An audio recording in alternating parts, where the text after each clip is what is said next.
secret bi képp ku koy def doo mës a ñàkk dépense abadan incha allah.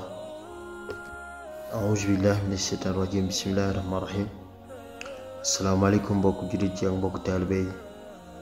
daal leen jaamu seen chaîne YouTube Le Coran ci secret. ñoo ngi ziar ñëpp di ñaanal ñëpp jaamu te di ko sàkku ceen.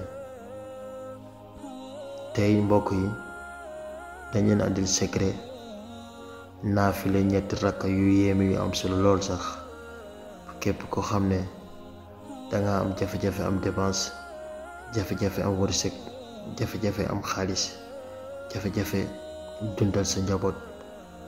boo koy def saxal ko incha allahu rabbi yàlla sunu borom dina la musal ci jafe-jafe boobu. waaye secret bi mooy bàyyi ko ci sunu papa sunu maam Cheikh Mouhidine Samba Diallo nekkoon nit ku baax, nit ku bari woon xam-xam, moo ko baaxee woon mbokku jullit yi. bu leen ko fàtte ñaanal yàlla na yàlla yokk ay leeram te tas ñu ci barkeem incha allah. laata ñuy tàmbali waxtaan bi di leen ñaan rek bu leen fàtte abonné ci chaîne bi bës ci cloche notification bi bu ko defee vidéo bu ñu muti dugal rek ngeen bokk ci ñu koy njëkk jot. bu leen amee ay laaj ngeen bind ko ci commentaire yi. bu leen amee aussi ay secret yoo xam ne ngeen bëgg ñu partager ko yéen ngeen bind ko ci commentaire yi dinañ leen tontu incha allah. mbokk yi secret bi boo leen ko saxalee sellal ko incha allah lépp loo leen ci bëgg rek incha allahu rabbi yàlla dina leen ko defaral. di ngeen am wërsëg bu yaatoo yaatu sax incha allah. secret bi nag da ngay julli ñetti rakka bu njëkk bi da ngay jàng fatiha benn yoon, nga jàng surat ixlaas benn yoon. ñaareel rakka bi nga jàng fatiha benn yoon, jàng surat ixlaas 90 fois. ñetteel rakka bi nga jàng fatiha benn yoon, jàng surat ixlaas 200 fois.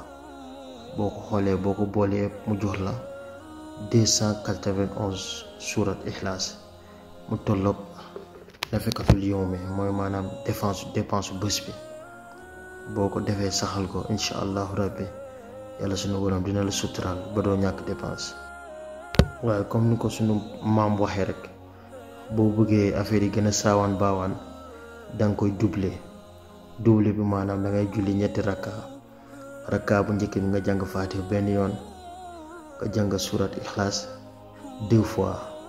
ñaareel rakka bi nga jàng faatiha benn yoon, nga jàng surat ixlaas 80 fois.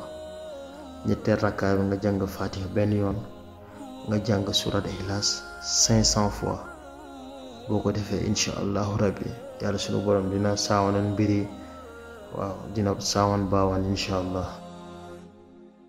mbokk yi fii lañ yem ak yéen bi beneen vidéo incha allah.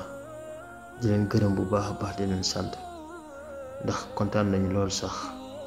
gis nañ yéen a ngi abonné ci chaîne bu baax a baax, yéen a ngi aimé vidéo yi te yéen a ngi partagé aussi vidéo yi ndax yeneen bokk jullit ci mën cee jot.